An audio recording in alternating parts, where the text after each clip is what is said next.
Hello friends, welcome to my YouTube channel Sonam Chemistry Classes.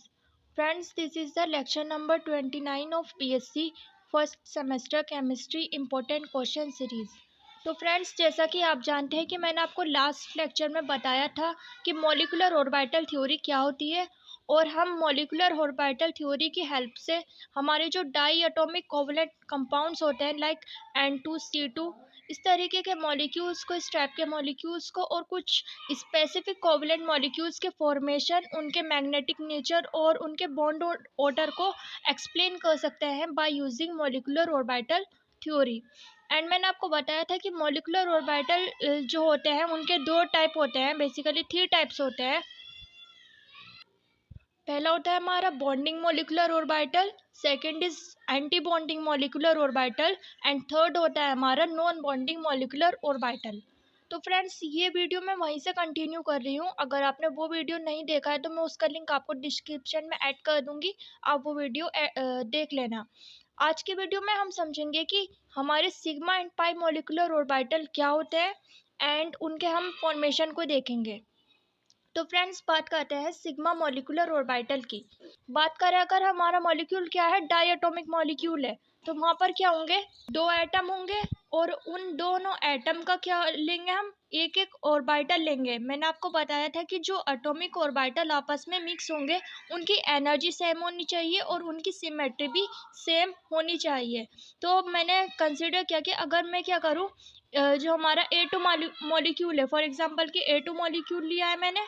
A2 molecule में जो हमारा A atom है, उस पहले A एटम का मैंने 1s ऑर्बिटल लिया है और दूसरे A एटम का मैंने 1s ऑर्बिटल लिया है।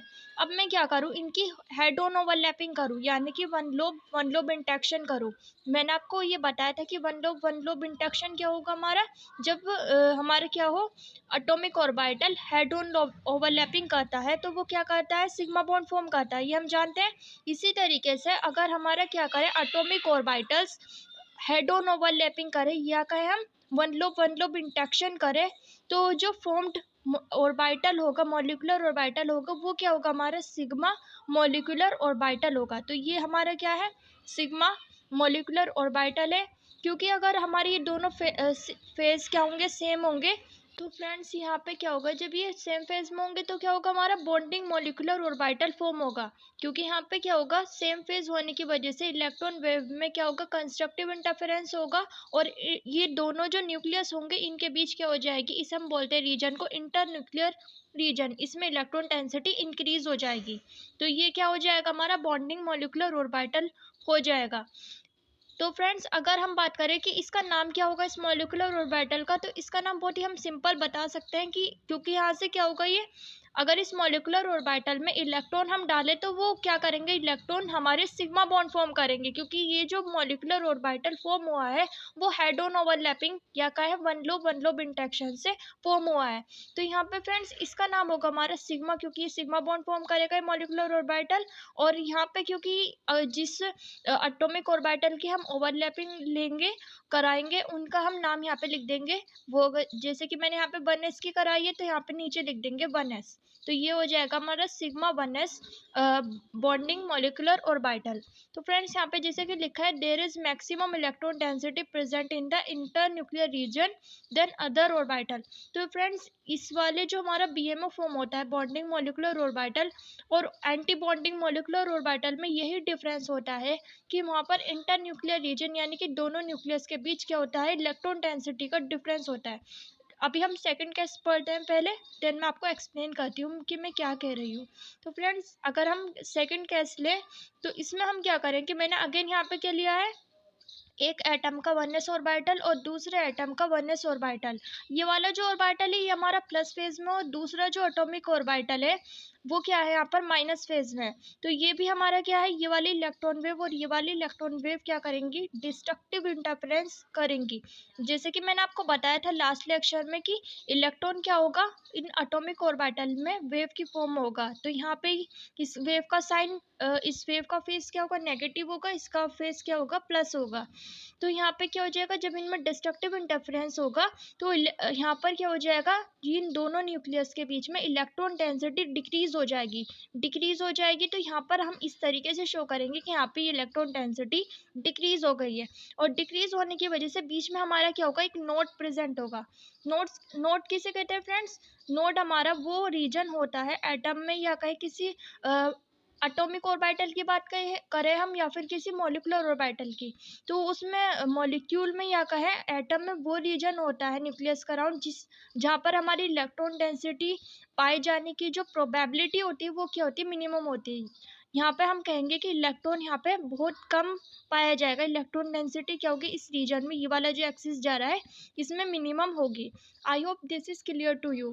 तो फ्रेंड्स ये वाला जो ऑर्बिटल होगा ये जीरेड ऑर्बिटल होगा हमारा, और ये वाला जो ऑर्बिटल होता है अनजीरेड ऑर्बिटल होता है, क्योंकि इसमें क्या होता है, सेंटर ऑफ सिमेट्री एब्सेंट होता है, क्योंकि यहाँ पे ये प्लस फेज में है और इसी का अपोजिट ये माइनस फेज में आ रहा है। जबकि यहाँ पे देख सकते हैं कि हम यहाँ पे सेंटर ऑफ सिमेट्री प्रेजेंट है, तो ये हमारा होता है जीरेड ऑर्बिटल।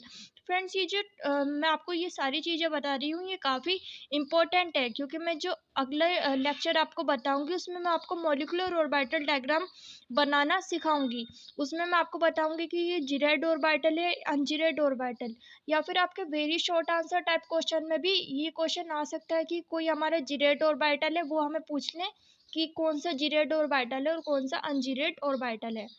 तो फ्रेंड्स यहाँ पे जिस ऑर्बिटल में चाहे हम एटॉमिक ऑर्बिटल की बात करें या फिर मॉलिक्यूलर ऑर्बिटल की बात करें, अगर वहाँ पे हमारा सेंटर ऑफ सिमेट्री प्रेजेंट है, सेंटर ऑफ सिमेट्री मीन्स कि यहाँ पे चारों तरफ क्या होना चाहिए, एक ही फेज होना चाहिए इलेक्ट्रॉन वेव का। तो यहाँ पे ये प्लस फेज है ऊपर की तरफ, यहाँ भी प्लस फेज है, यहाँ भी हमारा प्लस फेज है और यहाँ भी हमारा प्लस फेज है। या कहें कि चारों तरफ से क्या होना चाहिए, वो ऑर्बिटल सेम होना चाहिए। तो यहाँ पे क्या है, यहाँ पे इस साइड में जाए इस वाले रीजन में, तो इस वाले एक्सिस में यहाँ पे न्यूक्लियस है, यहाँ पे भी न्यूक्लियस है, तो यहाँ पे क्या हो जाएगा, सेंटर ऑफ सिमेट्री प्रेजेंट है, तो यहाँ पे ये हो जाएगा gerade orbital. I hope this is clear to you. यहाँ पे हमारा नोट प्रेजेंट है और इसे हम बोल देंगे ये वाले एंटी बॉन्डिंग मॉलिक्यूलर ऑर्बिटल को, क्योंकि ये भी क्या है, हेड ऑन ओवरलैपिंग से फॉर्म हुआ है तो सिग्मा ही होगा। एंड यहाँ पे 1s हम नीचे लिखेंगे, क्योंकि एटॉमिक ऑर्बिटल्स कौन से लिए थे हमने ओवरलैपिंग के लिए, 1s। और यहाँ पर हम लगा देंगे स्टार। स्टार हमें क्या डिनोट करेगा कि ये जो ऑर्बिटल है, ये जो बॉन्डिंग ये जो हमारा मॉलिक्यूलर ऑर्बिटल है वो क्या है, एक एंटी बॉन्डिंग मॉलिक्यूलर ऑर्बिटल है। तो फ्रेंड्स ये अगर हमारा इलेक्ट्रॉन इसमें प्रेजेंट होगा तो ये क्या करता है, ये हमारे बॉन्ड ऑर्डर को डिक्रीज करता है, यानी कि दो एटम्स के बीच में जो बॉन्ड होते हैं, नंबर ऑफ बॉन्ड उन्हें क्या करता है, ये कम करता है। तो अब हम बात करते हैं कि जो हमारे साइड वाइज ओवरलैपिंग होगी, या कहें हमारे जो पाई मॉलिक्यूलर ऑर्बिटल होंगे वो किस तरीके से फॉर्म होंगे। फ्रेंड्स अब बात करते हैं पाई मॉलिक्यूलर ऑर्बिटल फॉर्मेशन की। तो फ्रेंड्स ये जो हमारा मॉलिक्यूलर ऑर्बिटल फॉर्म होता है ये फॉर्म होता है टू लोब इंटरेक्शन से। यानी कि अगर हम बात करें कि कोई हमारा एटो मॉलिक्यूल है, अगेन वहाँ पर क्या हो, हमारे एक एटम का पी ऑर्बिटल आ रहा है और दूसरे एटम का भी पी ऑर्बिटल क्या आ रहा है, और वो क्या कर रहे हैं, साइड वाइज ओवरलैपिंग कर रहे हैं, जैसे कि हमारा पाई बॉन्ड फॉर्म होता है। सिमिलरली उसी तरीके से यहाँ पे भी क्या होगा, पाई मॉलिक्यूलर ऑर्बिटल का फॉर्मेशन होगा। अब एक और बात यहाँ पे ये आती है कि ये जो पाई मॉलिक्यूलर ऑर्बिटल है वो किन किन ऑर्बिटल की मिक्सिंग से फॉर्म हो सकता है। तो हम पी ऑर्बिटल को साथ में साइड वाइज ओवरलैप कर सकते हैं, डी ऑर्बिटल को भी साइड वाइज ओवरलैप कर सकते हैं, क्योंकि हम जानते हैं डी ऑर्बिटल में क्या होते हैं, 4 लोब्स होते हैं। अगर हम क्या करें, दो ऑर्बिटल की क्या करा दे, साइड वाइज ओवरलैपिंग करा दे, तब भी हमारा पाई मॉलिक्यूलर ऑर्बिटल फॉर्म हो सकता है। थर्ड है हमारा पीडी मिक्सिंग, तो यहाँ पर भी हमारा क्या हो सकता है, पाई मॉलिक्यूलर ऑर्बिटल फॉर्म हो सकता है। तो अगर हम बात करें पीपी मिक्सिंग की, तो यहाँ पे क्या होंगे, when both P orbital are in the same phase, यानी कि हम क्या करेंगे, यहाँ पे बॉन्डिंग मॉलिक्यूलर ऑर्बिटल फॉर्म करेंगे। तो अब हम क्या करेंगे, सेम फेज में जब हम लेंगे,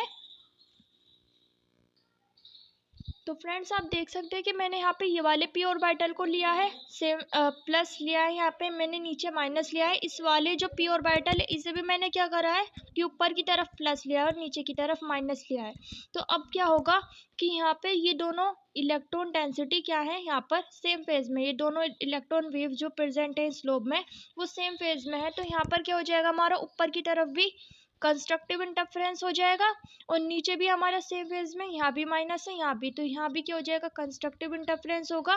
तो यहाँ पे इलेक्ट्रॉन वेव का कंस्ट्रक्टिव इंटरफेरेंस होने की वजह से दोनों लोब में ऊपर भी इलेक्ट्रॉन डेंसिटी इंक्रीज हो जाएगी और नीचे भी इलेक्ट्रॉन डेंसिटी इंक्रीज हो जाएगी। और अगर आप यहाँ पे देख सकते हैं तो यहाँ पे दोनों का क्या है, न्यूक्लियस है, और न्यूक्लियस के पास हमारे यहाँ पे क्या है, इलेक्ट्रॉन डेंसिटी नहीं है। तो यहाँ पे ये रीजन ऐसा होगा, ये वाला एक्सिस, जहाँ पर इलेक्ट्रॉन डेंसिटी मिनिमम होगी या का है हमारा नॉट प्रेजेंट होगा। तो फ्रेंड्स अगर हम इस वाले मॉलिक्यूलर ऑर्बिटल की बात करें तो इसमें क्या होता है, हमारा सेंटर ऑफ सिमेट्री एब्सेंट होता है। अब आप देख सकते हैं अगर मैं यहाँ पे ऊपर की तरफ जाऊँ, इस वाले एक्सिस में ऊपर की तरफ जाऊँ तो यहाँ पे प्लस फेज में इलेक्ट्रॉन वेव, नीचे की तरफ जाओ तो यहाँ पे माइनस फेज में, यानी कि सेंटर ऑफ सिमेट्री यानी कि चारों तरफ से ये ऑर्बिटल हमारा क्या है, सेम नहीं है। क्योंकि यहाँ पे क्या है, एक एक्सिस में क्या होना चाहिए, अगर मैं इसी एक्सिस में जा रही हूँ, इसी लाइन में जा रही हूँ तो ऊपर भी सेम होना चाहिए, नीचे भी सेम होना चाहिए। इस वाली लाइन में जा रही हूँ तो ऊपर भी सेम होना चाहिए, इधर की तरफ ये सॉरी इस साइड भी सेम होना चाहिए और हमारा इस साइड भी सेम होना चाहिए। तो कोस एब्सेंट है तो हमारा क्या हो जाएगा, अनजीरोड ऑर्बिटल हो जाएगा। इसलिए हम इसे क्या कहते हैं, पाई यू से भी रिप्रेजेंट करते हैं। और वैसे हम इसे किससे रिप्रेजेंट कर सकते हैं, पाई 2p ऑर्बिटल से रिप्रेजेंट कर सकते हैं, क्योंकि क्या होगा, ये साइड वाइज ओवरलैपिंग होगी। तो ये हमारा क्या हो जाएगा, पाई मॉलिक्यूलर ऑर्बिटल फॉर्म होगा। और इस मॉलिक्यूलर ऑर्बिटल में अगर हम इलेक्ट्रॉन डालेंगे तो हमारा कौन सा बॉन्ड फॉर्म होगा, पाई बॉन्ड फॉर्म होगा। तो पाई 2p भी कह सकते हैं या फिर हम इसे पाई यू भी कह सकते हैं। फ्रेंड्स यहाँ पे हमारा केस सेकंड है, जब हमारे दोनों p ऑर्बिटल्स जो है वो क्या होंगे, ऑपोजिट फेज में होंगे। यानी कि अगर हमारा ए एटम का क्या है, एक p ऑर्बिटल हमने लिया है तो वो उसमें हम क्या करें, ऊपर की तरफ प्लस लिया है, नीचे माइनस लिया है। दूसरे ए एटम का हम क्या करें, जो p ऑर्बिटल लेंगे तो वो हमने क्या करा है, ऊपर की तरफ माइनस ले लिया है और नीचे की तरफ प्लस ले लिया है। तो यहाँ पर क्या होगा, फेज डिफरेंट होगा। फेज डिफरेंट होगा तो डिस्ट्रक्टिव इंटरफेरेंस होगा, यहाँ पे डिस्ट्रक्टिव इंटरफेरेंस होगा। तो यहाँ पे क्या हो जाएगा, इस क्योंकि ये वाला रीजन हमारा क्या करता है, ये जो दोनों न्यूक्लियस के बीच का रीजन है यही हमारा मिक्सिंग में और या कहे ओवरलैपिंग में पार्टिसिपेट करता है। तो यहाँ पर क्या होगा, इसी रीजन में इलेक्ट्रॉन डेंसिटी कम हो जाएगी। तो यहाँ पे ये देख सकते हैं, मैंने लाइन से यहाँ पे आपको शो कर रखा है कि ये हमारा इंटरन्यूक्लियर रीजन है। तो इस रीजन में हमारी इलेक्ट्रॉन डेंसिटी कम हो जाएगी। और फिर अब अगर हम यहाँ पे देखें कि यहाँ पे क्या हो जाएंगे, इस वाले एक्सिस पर एक नोड आ जाएगा और यहाँ पे इस वाले एक्सिस पर एक नोड आ जाएगा जहाँ हमारा न्यूक्लियस प्रेजेंट है। तो हमारे टोटल कितने नोड हो जाएंगे, 2 नोड हो जाएंगे। और फिर अगर हम बात करें कि ये जीरेड ऑर्बिटल है, ये अनजीरेड ऑर्बिटल है, तो हम क्या करेंगे, सेंटर ऑफ सिमेट्री से इसे क्या करेंगे, प्रेडिक्ट करेंगे। तो फ्रेंड्स सेंटर ऑफ सिमेट्री अगर हम देखना चाहें तो ऊपर की तरफ जाएंगे तो यहाँ भी नोड आ रहा है, नीचे की तरफ जाए तो यहाँ भी नोड आ रहा है। इस वाली तरफ जाए तो हम यहाँ पे माइनस मिल रहा है, यहाँ जाए इस वाली साइड में तो यहाँ माइनस मिल रहा है। इस वाली साइड अगर हम ऊपर जाए इस वाले एक्सिस पर तो प्लस, और यहाँ पर नीचे आए इसी एक्सिस में तो भी प्लस मिल रहा है। तो यानी कि सेंटर ऑफ सिमेट्री प्रेजेंट है तो क्या हो जाएगा, जीरेड ऑर्बिटल हो जाएगा। लेकिन यहाँ पे डिस्ट्रक्टिव इंटरफेरेंस हो रहा है तो ये हमारा ऑर्बिटल क्या होगा, एंटी बॉन्डिंग मॉलिक्यूलर ऑर्बिटल होगा। अब नाम क्या होगा इसका, pi star 2p molecular orbital. क्योंकि अगर हम इस वाले मॉलिक्यूलर ऑर्बिटल में हम क्या करें, इलेक्ट्रॉन डालेंगे तो हमारे जो पाई बॉन्ड होंगे, अगर हमारे एटम में सॉरी मॉलिक्यूल में अगर पाई बॉन्ड बन रहे हैं और तो क्या हो जाएंगे, उनके बीच में पाई बॉन्ड का जो बॉन्ड ऑर्डर है वो डिक्रीज हो जाएगा। वो नंबर ऑफ पाई बॉन्ड्स क्या होंगे, डिक्रीज होंगे जब हम क्या करेंगे, इलेक्ट्रॉन्स को इन वाले मॉलिक्यूलर ऑर्बिटल में डालेंगे। I hope this is clear to you. तो फ्रेंड्स ये हो जाएगा हमारा एंटी बॉन्डिंग मॉलिक्यूलर ऑर्बिटल। तो फ्रेंड्स अगर हम जानना चाहें कि मॉलिक्यूलर ऑर्बिटल हमारा जीरेड है या फिर अनजीरेड है तो हम एक दूसरा वे भी हम यहाँ पर यूज कर सकते हैं, वो है हमारा by the number of nodes. तो अगर हमारे क्या है, मॉलिक्यूलर ऑर्बिटल में नोड क्या है, 0 है या फिर इवन नंबर है जैसे कि 2 या 4, तो मॉलिक्यूलर ऑर्बिटल क्या हो जाएगा, हमारा जीरेड होगा। और अगर हमारा मॉलिक्यूलर ऑर्बिटल में जो नोड है वो अगर क्या है, ओड नंबर है, ओड यानी कि जैसे कि 1 3 इस तरीके से, तो हमारा जो मॉलिक्यूलर ऑर्बिटल हो जाएगा वो होगा हमारा अनजीरेड मॉलिक्यूलर ऑर्बिटल।